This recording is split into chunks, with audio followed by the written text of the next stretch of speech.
E ontem nós tivemos o primeiro debate, né, envolvendo todos os candidatos. Nós tivemos também uma rodada, vocês todos certamente acompanharam, nós publicamos os vídeos aqui, não de todos os candidatos, mas especialmente do ex-presidente da República, o Luiz Inácio Lula da Silva, o Lula, aliás, a quem eu apoio. Já pedi várias vezes aqui, durante agora, o curso dessas eleições, o seu apoio ao Lula. Entretanto, isso não interfere nessa análise que eu vou tentar fazer. Afinal de contas, a gente está tentando aqui, né, é o meu compromisso com você, fazer uma análise a mais independente possível das questões, digamos, de opções pessoais, políticas, do que eu acho efetivamente que deva ser os rumos do Brasil nos próximos anos. Então, só relembrando, o Lula foi realmente muito bem na banca do Jornal Nacional, né? Foi entrevistado pelo Boni e também pela Renata Vasconcelos. Foi realmente uma sabatina vitoriosa. O Bolsonaro sentiu o golpe, né? E havia agora nos bastidores uma grande incerteza se o presidente ia ou não comparecer. No primeiro momento ele disse que iria, depois ele disse que não iria, mas depois que o Lula teve aquele desempenho fantástico, foi elogiado praticamente pela imprensa toda, também não somente as chamadas mídias independentes, mas também as mídias corporativas. E aí o presidente Bolsonaro disse que ele iria para o tudo ou nada, então aí ele confirmou a presença nesse debate da Band com todos os candidatos. O Lula, evidentemente, também já tinha dito que mesmo na ausência do Bolsonaro, que ele iria ao debate.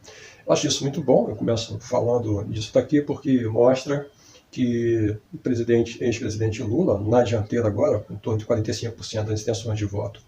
Bolsonaro ali com 31%, 32%, vai depender do instituto, eu me refiro aos institutos que fazem as sondagens presenciais, que são as mais, digamos, precisas, as mais confiáveis.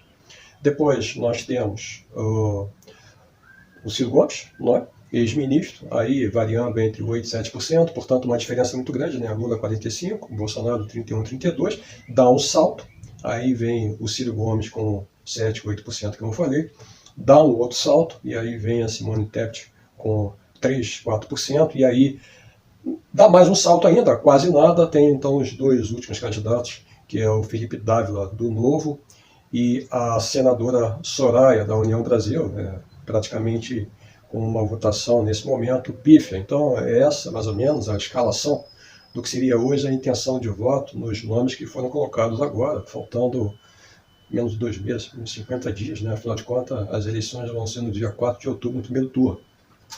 Então esse é o cenário. Gostaria de fazer um preâmbulo, primeiramente, a quem interessa esse tipo de debate, não é?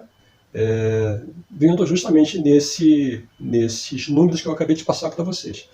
Vamos nos recordar que no ano passado, nas eleições de 2018, aliás, o Bolsonaro, que é o presidente atual, ele estava na dianteira disparado. O que ele fez? Ele não foi a nenhum debate. Ele se recusou a ir a todos os debates. Por quê? Porque se ele abrisse a boca, evidentemente, não é? Ele iria perder, era muito voto, e acabaria, então, perdendo para o Fernando Haddad, que foi com ele para o segundo turno, mesmo tendo o Fernando Haddad sido lançado na desistência forçada do Lula a 29 dias do primeiro turno. Então, um tempo muito exíguo, né? Praticamente, né, o Haddad foi jogado no fogo, mesmo assim foi para o segundo turno com a diferença de 5% dos votos válidos mais um voto. Mas o Bolsonaro não quis debater. Fernando Haddad provocou ele em várias oportunidades, ele simplesmente usou um artifício ou outro, primeiro na questão da fakeada, facada, sabe-se lá se realmente aconteceu. E mesmo assim, não é? Mesmo assim, como eu disse, a diferença em 2018 foi Bolsonaro 55% dos votos válidos no segundo turno, Haddad 45%. Isso não dá uma diferença de 10%, como muitos acreditam, uma diferença de 5% mais um voto. Afinal de contas, quando um sobe um ponto, o outro também cai. Tá? Então eu faço esse preâmbulo para mostrar que em 2018 as circunstâncias eram muito favoráveis ao Bolsonaro, que tentou vencer no primeiro turno, aliás disse, né, saiu alardeando depois que ele teria vencido, e aí vieram todos os ataques contra o Tribunal Superior Eleitoral e as próprias urnas, que ele faz até hoje, que ele teria vencido, que em 2014 houve fraude, que foi negada pelo próprio candidato a Aécio Neves e seu vice, mas o presidente Bolsonaro, como todos vocês sabem, ele é um mentiroso, então ele mentiu desde o início do seu o governo continua mentindo até agora. Então, essa é realmente a marca maior dele. Um homem despreparado, desqualificado, mentiroso. Simplesmente isso, que ele é isso, no mínimo, né? Até porque a sociedade brasileira tem dele os piores adjetivos possíveis, né? Incapaz, pouco inteligente, falso e outras coisas mais. Não digo isso por mim, digo pelo levantamento feito pelo próprio Datafolha. Né? Nada que o presidente Bolsonaro faça acaba destruindo esse consenso da maioria do povo brasileiro de que ele é realmente uma grande fraude. Mas essas questões são mais de reflexão que eu faço nesse momento para tentar mostrar para vocês as circunstâncias de agora. Então, agora, tá? O cenário era Lula, 45%, reabilitado, não é? Livre de todas as acusações, inocentado de todas as acusações, que levaram, inclusive, a que eu não pudesse concorrer lá com o Bolsonaro em 2018, porque senão ele teria vencido. Na época já se sabia que ele venceria o Bolsonaro com muita facilidade, até porque eu estou falando para vocês que o Haddad, um desconhecido a nível nacional, né, perdeu por 5% somente. Mesmo assim, tendo como um dos fatores, que na minha opinião foi decisivo, a negação do candidato Ciro Gomes apoiar no segundo turno o Fernando Haddad, preferindo ir de uma forma covarde se refugiar em Paris. Ele agora culpa o PT pela ascensão do bolsonarismo, mas na minha opinião o culpado é ele.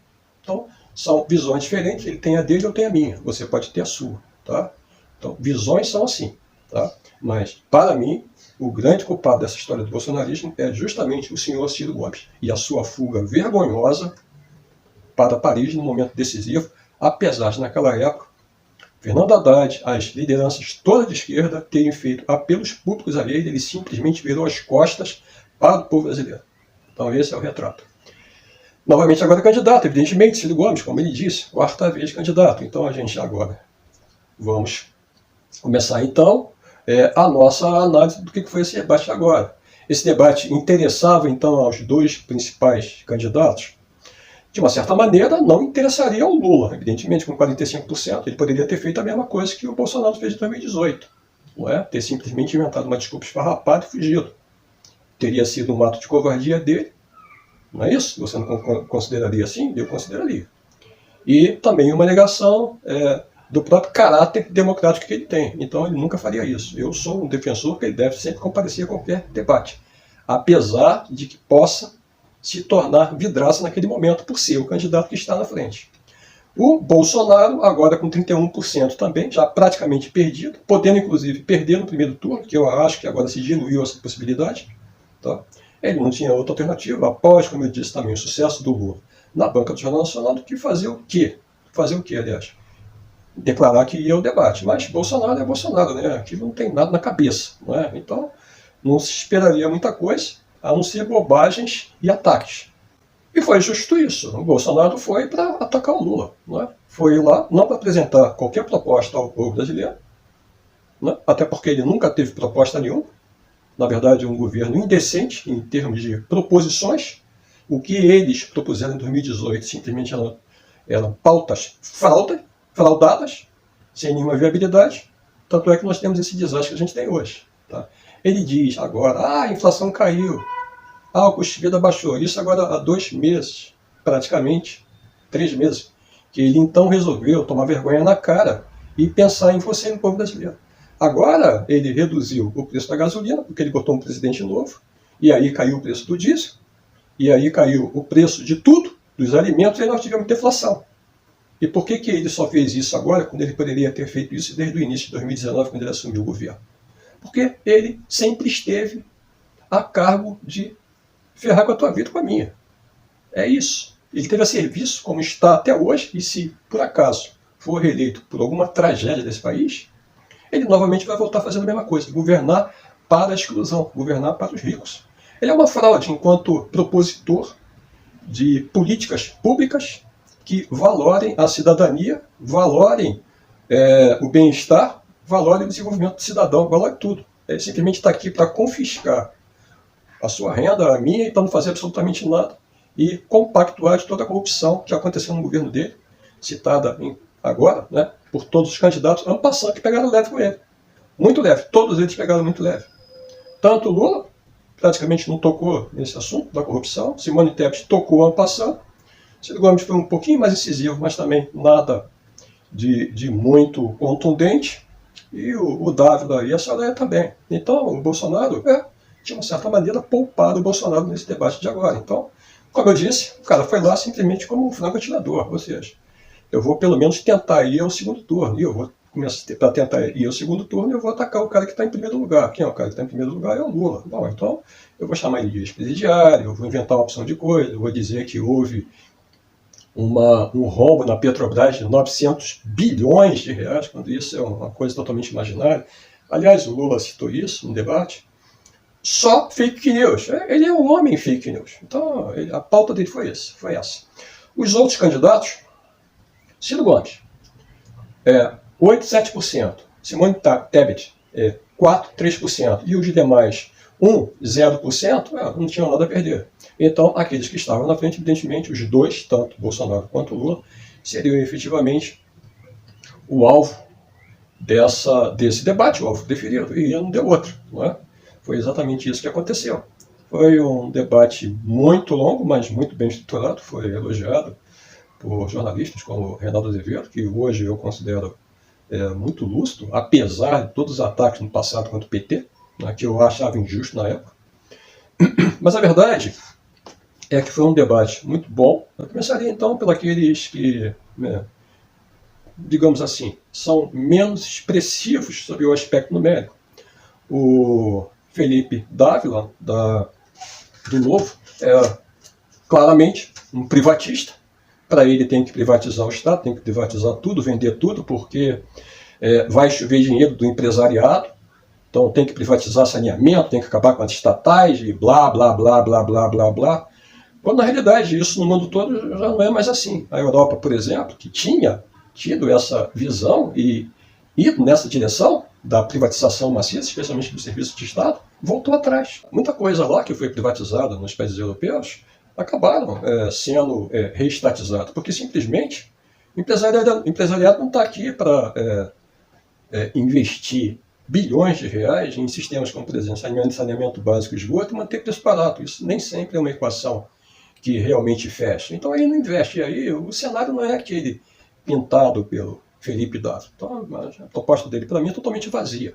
São só palavras acho que ele é empresário, professor também, não é? Mas o empresário, o partido dele é desse tipo, é um partido voltado para as políticas liberais, e não propôs coisa diferente do que isso. O tempo todo batendo nessa tecla. Falou assim na questão do respeito ao meio ambiente, eu concordo. Sim, eu concordo. Nós temos que preservar o meio ambiente. Crescer em respeito ao meio ambiente, políticas sustentáveis com o meio ambiente, até porque nós estamos num planeta só, e especialmente nesse governo agora, o que nós estamos fazendo é destruir todos os biomas e também a possibilidade de um futuro no nosso país. Isso aconteceu simplesmente de uma forma acelerada em 4 anos. Nesse aspecto, o Felipe Dávila foi muito bem, aliás. Tá? Mas sempre com a história que nós temos que privatizar, quando isso, na realidade, se mostrou uma grandíssima numa furada, inclusive no Brasil.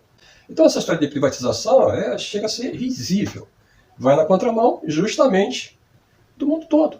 Certos negócios que são mais tipicamente de Estado, que não são tão rentáveis assim, tá?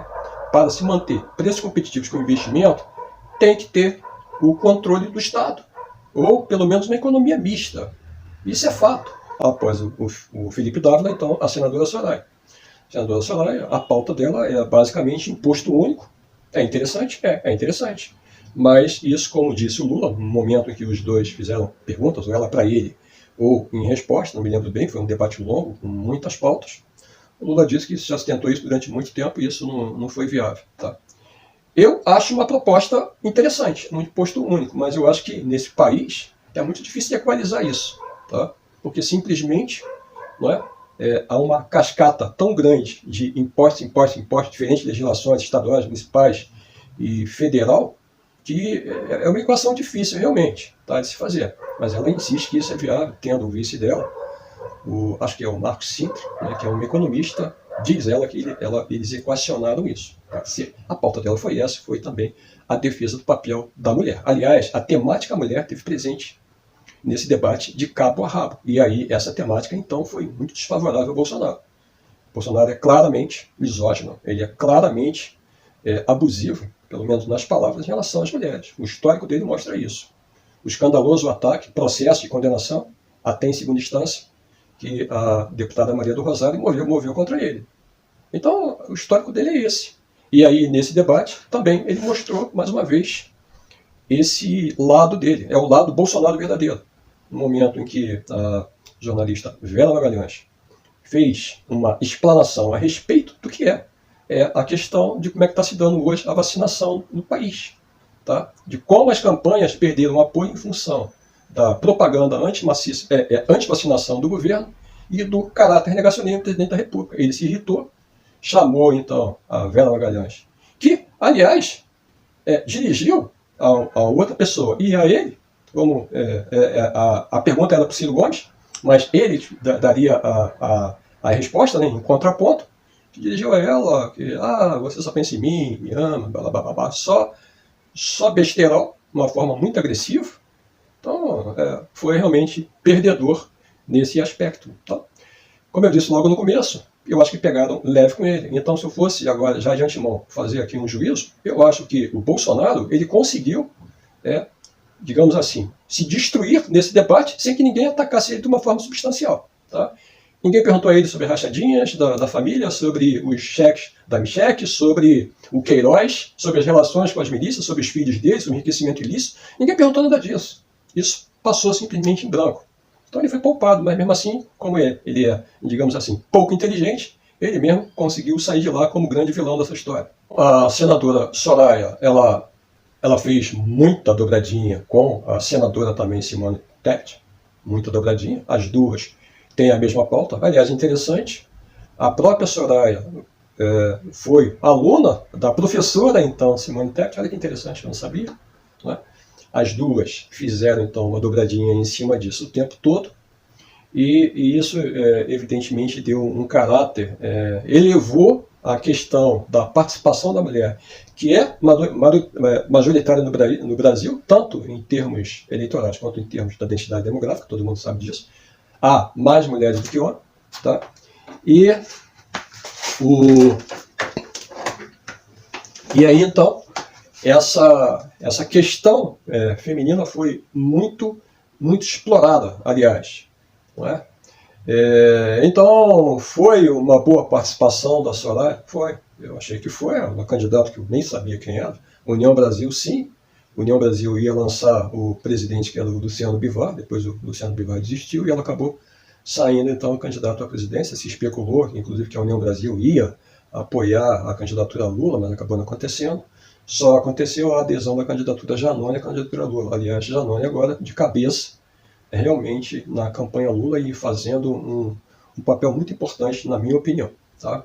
Então, eu vejo que foi a participação da senadora Soraya, foi uma boa participação, foi. Agora, falando da Simone Tebet, né? Ela foi realmente muito bem. Muito bem. Eu já tinha acompanhado, eu acompanhei muito, né? Nós publicamos aqui vários vídeos durante a pandemia da Covid-19, que já ceifou agora 682 mil vidas de brasileiros, grande parte disso negacionismo do presidente da República. A senadora Simone Tebet, então, ela é muito articulada, aproveitou, então, todas as oportunidades dadas no momento de formulação, quando a pergunta era dirigida a ela, ou pelos um dos dois candidatos que estão à frente, tanto Bolsonaro quanto especialmente Lula, mas não perdeu a elegância com o Lula, mas com o Bolsonaro ela foi muito mais dura no aspecto da crítica, muito mais incisiva, inclusive dizendo que ele, Bolsonaro, não intimidava de maneira nenhuma, o que eu achei muito legal, muito corajoso dela também. Então, é uma mulher muito firme, de fato, resposta para tudo,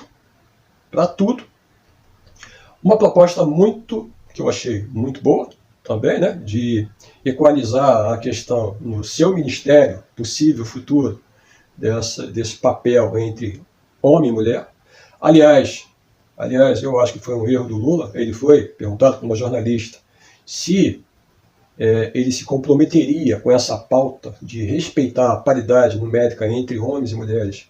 E o Lula disse que não faria essa promessa porque ele escolhe pela questão da aptidão, pelos que têm mais experiências e tudo que é correto. Mas a Simone Tebet, muito inteligente, já tendo a bandeira, evidentemente, do feminismo, que ela disse, eu sou feminista, então isso é uma declaração forte, importante. Eu achei muito corajoso, muito correto da parte dela, muito correto. Eu gosto de gente assim, tá?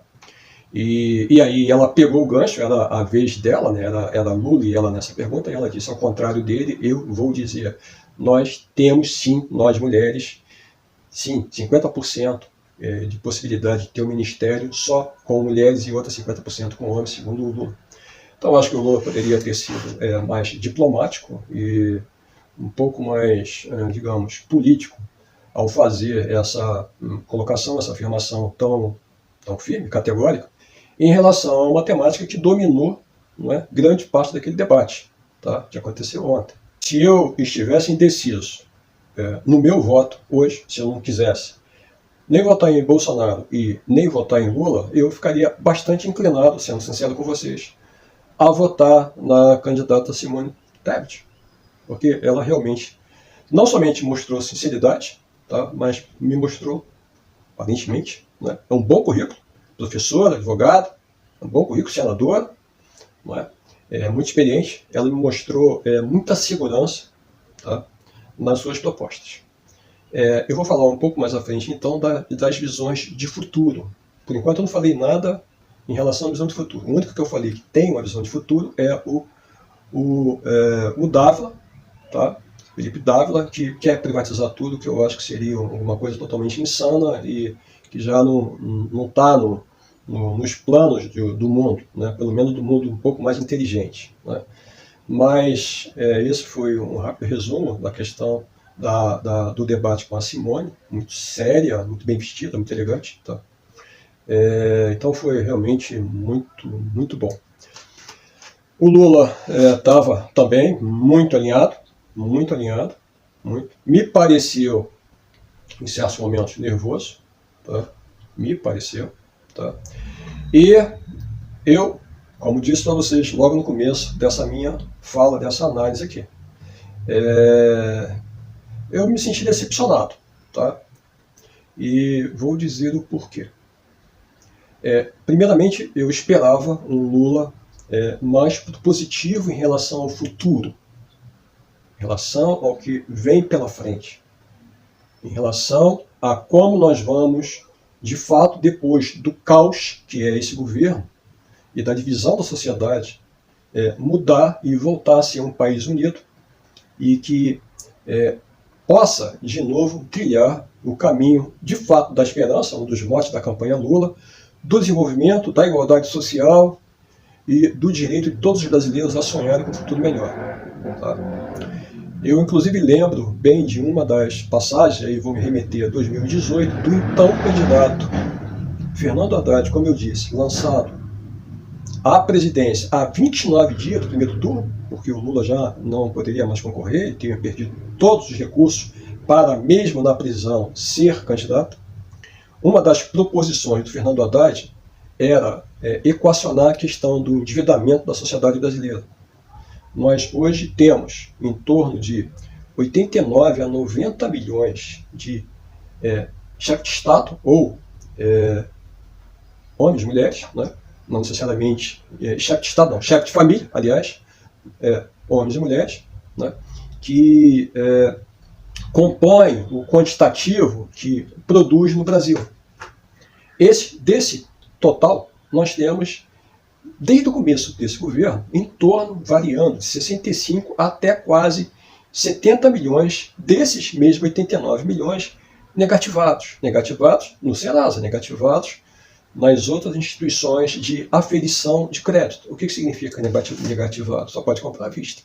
Se só pode comprar à vista, não pode comprar uma geladeira a prazo, não pode comprar um fogão a prazo, não pode comprar nada a prazo. Se não pode se comprar nada a prazo, e se você não tem dinheiro, porque durante o governo Bolsonaro o país mergulhou na mais completa miséria, são 33 milhões de pessoas passando fome nesse momento, que o presidente, aliás, disse agora, de uma forma desavergonhada e até criminosa, que ele achava que não tinha ninguém passando fome porque ele não via ninguém pedindo pão.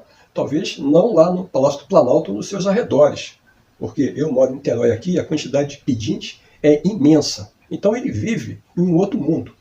E se você tem de um quantitativo de 89, 90 milhões, 65, por exemplo, milhões, 66, sem poder comprar a prazo, o que acontece com a economia? Ela não cresce. Porque uma nação só progride com crédito. Nós podemos comprar, como acontecia logo no governo do ex-presidente Luiz Inácio Lula da Silva, a prazo, seja em 60 vezes, 48, seja o que for. O perverso naquela época é que as pessoas podiam comprar a prazo, é verdade, mas os juros que você pagava eram exorbitantes. Eu digo isso porque isso, na realidade, nunca mudou. E também o Lula, na época, não mudou. Aliás, uma crítica muito correta do candidato Ciro Gomes a esse respeito. A transferência de trilhões de reais feito durante o governo do PT, através de juros elevadíssimos, que era, então, cobrado de toda a sociedade, né, mais oferta de créditos. Então, o Ciro Gomes citou o número, ele disse que fez as contas de 4 trilhões e uma transferência de renda durante o governo Lula de 300 bilhões. Não posso afiançar para vocês se esses números são ou não assim, mas eu sei também, todos nós sabemos, que durante os governos do PT, o sistema financeiro brasileiro ganhou muito dinheiro. Mas, falando então do candidato Fernando Haddad de 2018, ele então, a primeira coisa que ele queria fazer, se ele fosse presidente, era equacionar a questão então do endividamento. Porque se fosse resgatado a capacidade de crédito desses 66 milhões, nós voltaríamos a ter então um quantitativo de 90 milhões. Tá? 66 para 90, gente, são 24 milhões de diferença. São essa quantidade só hoje em dia que compra a crédito. Por isso que o país não cresce. Eu gostaria de fazer uma colocação para vocês. Vocês que veem televisão. Vocês veem agora vendendo a prazo itens baratos na televisão? Anunciando itens baratos? Não, você não vê. Você praticamente não vê mais anúncio de geladeira, você praticamente não vê mais anúncio de fogão, você não vê praticamente anúncio de nada barato. Automóvel, então, você agora só vê anúncio de Renegade, de Toyota 4x4, de itens caríssimos. São os itens que aquela fração dos 20 milhões, os mais abonados podem comprar. O resto, como não pode, para que o anunciante vai oferecer? Na época do Lula, mesmo com os juros também muito elevados do crédito ao consumidor, isso não era assim. Havia uma oferta enorme de bens, mesmo que você tivesse que pagar, às vezes, 2 bens para ter aquele bem, mas mesmo assim as pessoas passaram a ter o bem em casa. Então, a proposta do Haddad, lá em 2018, era resgatar esse quantitativo de 66 milhões e aí voltarmos a ter os 89, 90 milhões de brasileiros agora, que geram renda, a locomotiva da economia movendo a economia, gerando emprego, gerando tudo mais. A chamada sinergia positiva. O presidente Lula, por exemplo, não fez, não me parece que tenha encampado essa proposta, pelo menos ele não citou. Quem é que se apropriou disso agora? E eu já pulo então para o Ciro Gomes. Ele apresentou essa proposta agora, muito espertamente. E ele apresentou muito acertadamente. Muito acertadamente. Quem tinha apresentado lá em 2018, como eu disse, foi o Haddad. Mas ele agora, ele apresentou e fez a proposição de como equacionar. Então aí é um ponto para o Ciro Gomes. Ele apontou uma possibilidade da gente começar a sair do buraco, que eu acho que tem que ser por aí. Tá? Para começar, equacionar o endividamento, tanto da pessoa física, como eu, como você que está devendo no Serasa, como também equacionar o endividamento, especialmente das pequenas microempresas, também, que estão quebrando direto nesse país, porque aqui dinheiro do governo só vai para a grande empresa. Então, nesse aspecto, o Lula ele, não focou nessa visão de futuro que eu esperava que ele focasse. Ele fez muito bem, na verdade, em mostrar o passado bem sucedido, na ótica dele. Eu também, eu acho que foi assim, eu vivi essa época, né? Evidentemente, acompanhei também política e todas as realizações do PT, a inclusão de todas as pessoas, em torno de 38 a 40 milhões, de tudo que aconteceu de bom no governo dele. Tá? Mas ele se esqueceu, e aí, a minha opinião, de um fato. E qual é o fato? O fato é que o brasileiro dá pouco valor a isso, ao que passou. O brasileiro dá muito valor ao que eu estou prometendo. o que eu vou prometer que eu vou fazer. E mais valor ainda quando você diz, eu vou fazer dessa maneira, como o Ciro Gomes falou. Eu teria feito assim, eu teria instruído, se eu fosse, da equipe de estrategistas do candidato Lula, que é o meu candidato agora, eu vou votar nele, a agir dessa maneira, de uma forma propositiva, mais concreta. Ele não fez isso. Ele ficou realmente focado no passado. Ele ficou focado no passado, Bolsonaro ficou focado no passado.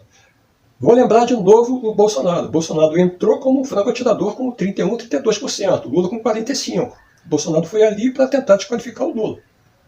Então, ofensa, agressões e lembrança da corrupção na época do governo Lula, assim como também todos os outros candidatos. Todos os outros candidatos. Nesse bloco, nesse momento, o Lula deveria ter, na minha opinião, dito que o insucesso do segundo mandato da Dilma Rousseff é que levou a todas as críticas que os candidatos liberais, ou seja, Simone Tebet, o Felipe Dávila e também a senadora Soraya e o próprio Ciro Gomes também, a fazerem críticas não tão contundentes, mas ele não falou absolutamente nada. Então, para o público e para mim também, até esse momento, ele não se defendia, ele só dizia que tinha sido bom. Eu não gostei dessa maneira, tá? Quando atacado também pelo Bolsonaro, citando ele como ex-presidiário, aí ele pediu, então, um direito de resposta, no momento que o Bolsonaro o acusou de ex-presidiário, e é um fato. E aí ele, então, se defendeu dizendo que ele teria vencido o Bolsonaro se não tivesse sido preso e tudo mais que você já sabe, todo o lawfare que aconteceu. Mas aí, se eu estivesse ali, eu queria um Lula incisivo, um Lula que fosse na jugular do Bolsonaro.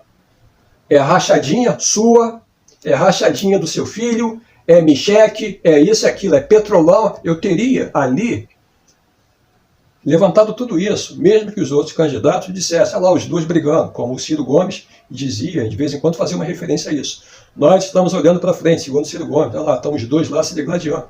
O que foi a tônica mesmo, de uma certa maneira, era o Bolsonaro atacando o Lula nesse aspecto, e o Lula, de uma certa maneira, também, de vez em quando, dando uma alfinetada, sem ser muito incisivo, digamos, mais presidencial. Eu estou aqui na minha posição de mais equilibrado do que o Bolsonaro, que é um desequilibrado. Todo mundo sabe que o Bolsonaro é um desequilibrado, então ele não precisaria ter feito esse papel. Tá? Mas eu queria ver um Lula mais lutador. O atirador não tem muito o que falar de Bolsonaro. Foi ali mentir, fala de uma forma arrastada, tipo, pausada, com falta de cadência, horrível, ele falando. É péssimo. Aliás, não tem influência. Né? Ele pode ter influência lá com os seguidores dele, quando ele xinga palavrão, berra, grita, agride. Mas numa hora dessa, onde a coisa é muito mais refinada, requer dele um traquejo, aí ele falha completamente. Aliás, esse homem é verdadeiramente um nada, sempre foi, né? Era um deputadozinho perdido no fundo do parlamento dormindo. Era isso que era o Bolsonaro. De repente, vira um mito construído por forças ocultas que hoje o abominam, né, e, em parte, apoia o Lula. Olha como é que o mundo dá volta. Então, o Bolsonaro não dá nem para falar muita coisa nele, foi só falar besteira ali e mentir. E, como eu disse, deu um super tiro no pé, não é? Ao agredir, então, a jornalista Vera Magalhães, uma coisa deselegante. É o Bolsonaro. Aquele ali é o Bolsonaro real. Aquele ali é o Bolsonaro real. Aquele ali é o Bolsonaro que imitava as pessoas morrendo por falta de ar. É o Bolsonaro que dizia que não era coveiro. É o Bolsonaro isso, aquilo, aquilo outro. Aliás, essas expressões que o Lula deveria ter usado nos momentos em que o Bolsonaro atacou ele, foi usado pelo Ciro Gomes. E eu esperava que seria usada por um Lula também agressivo em relação a ele. E o Ciro Gomes, então, aí aproveitava. Tá? Então, Bolsonaro não tem muito o que falar de um sujeito sem qualificação, totalmente desqualificado como esse homem. Né? Então, eu espero que você não caia no conto do otário de novo e eleja reeleja essa coisa para então terminar de destruir a nossa nação. O último candidato, então, foi o Ciro Gomes, foi muito bem, eu acho, muito bem, dentro do papel do Ciro Gomes, que está postulando espaço. E se você que é centro-esquerda e esquerda esperasse que o Ciro Gomes seria diferente em relação ao ex-candidato, ao ex-presidente Lula, você é muito ingênuo. O Ciro Gomes, desde 2018, ele é um dos mais críticos, ferrenhos, e, na minha opinião, inclusive com desonestidade, em relação ao governo Lula e aos governos do PT. Governos, aliás, ele participou de 2003 a 2006. Foi deselegante com o Lula em um determinado momento. Foi só a única vez que o Lula realmente se exaltou um pouco, tá? Foi quando ele cometeu uma grosseria em relação a essa questão. Fizeram uma pergunta ao Ciro Gomes, fizeram uma pergunta ao Lula sobre a questão das divergências entre o Lula e o Ciro Gomes, os ataques do Ciro Gomes nessa temática. E o Lula disse, não, mas o Ciro Gomes é amigo, a gente tem uma relação, tal, não sei o que, tal. E aí o Ciro Gomes, a câmera mudava, passava para o Ciro Gomes deu uma risadinha, e aí a colocação do Ciro Gomes foi, ele é um verdadeiro encantador de serpente. E aí desceu o sarrafo no Lula. E aí quando o Lula voltou ligeiramente furioso. O Ciro Gomes foi muito bem, na minha opinião também, foi muito bem. Foi muito incisivo em relação ao Bolsonaro, muito incisivo. Não perdeu as estribeiras, mas quando precisou, ele deu o troco. Por exemplo, o Bolsonaro lembrou que há 20 anos atrás ele disse para a ex-mulher que ela só servia para dormir com ele.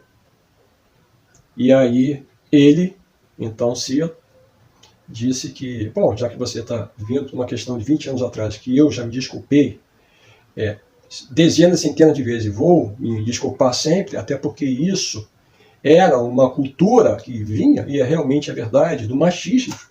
Tá?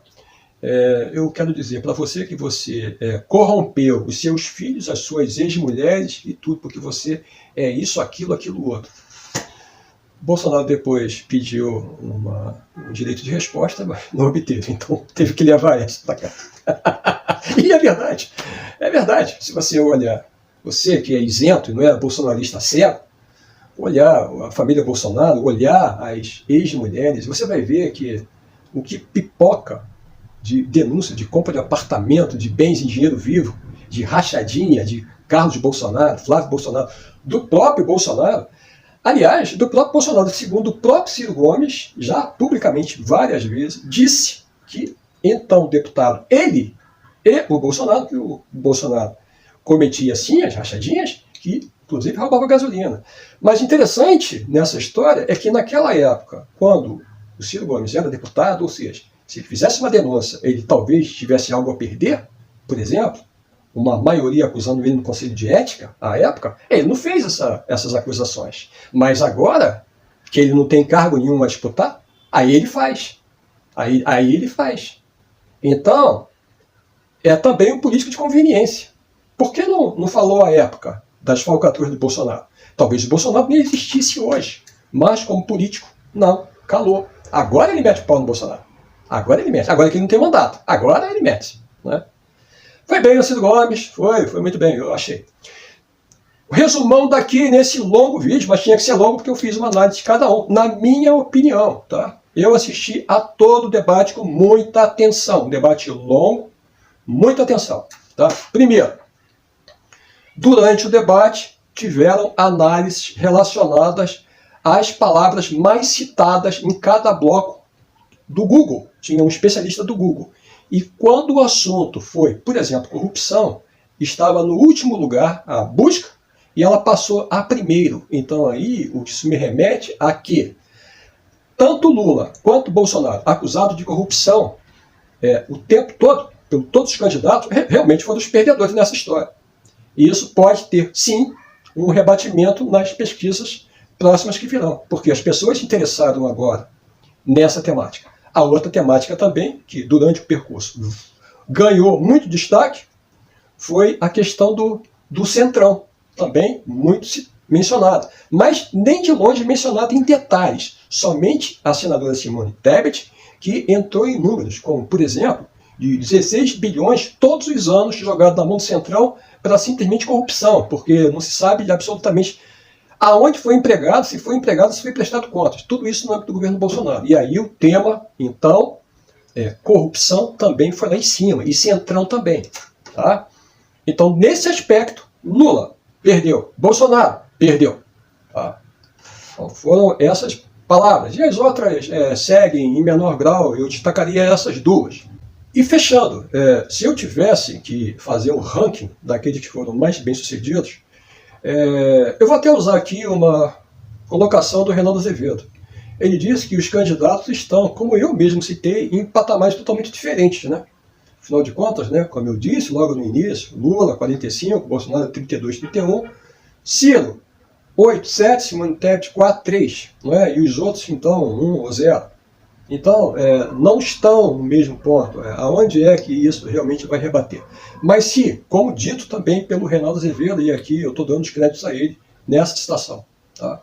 A minha análise foi: melhor candidato, Simone Tebet, com toda certeza. Com toda certeza. A mais convincente, a mais séria, a mais focada, a menos hesitante, foi muito bem. A seguir, Ciro Gomes, tá? Mais propositivo de futuro. Mais propositivo de futuro. Terceiro lugar, Lula. Sofrível, na minha opinião. Podia ter sido muito melhor. Eu não vi o Lula real ali. Tá? Quarto e quinto nem entro nas colocações, porque realmente não tiveram outras propostas, a não ser a privatista do Dávila e a Soraya também com essa questão do imposto único.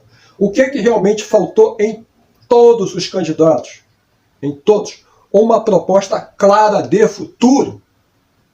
De futuro. Aliás, crítica, inclusive, do Felipe Dávila nesse aspecto. Ele disse: eu não vi aqui nenhuma proposta de como vão ser as políticas no futuro para a gente sair disso. E ele tem razão. Mas aí ele só quer, como política, privatizar tudo. Isso não é política. Não é? Então ele também não propôs absolutamente nada. De futuro, o Ciro Gomes só mencionou, então, essa questão do equacionamento. Sim, isso é muito importante. Na minha opinião, é o início de uma retomada de governo. Do endividamento da sociedade brasileira maciça, eu estou falando aqui, o Ciro Gomes falou também, 66,6 milhões de brasileiros, de um quantitativo de 89,90 milhões, segundo eu apurei no IBGE, estão agora negativados, sem condições de consumir bens duráveis.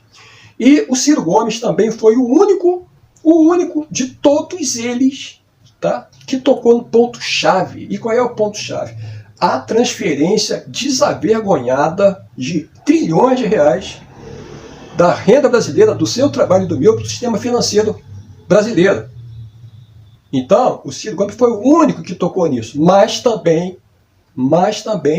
tocou, não disse como faria para que isso fosse alterado. Então, de proposição mesmo, não tem também nada. Só teve essa única proposição. Então, nós ficamos assim no ranking aqui da Política em Debate. Vencedora, Simone Tebet.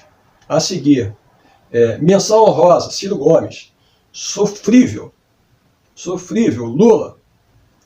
Não pontuaram, Felipe Dávila e Soraya. E horroroso, como já seria de se esperado, Jair Messias Bolsonaro, o candidato da mentira, o candidato da enganação.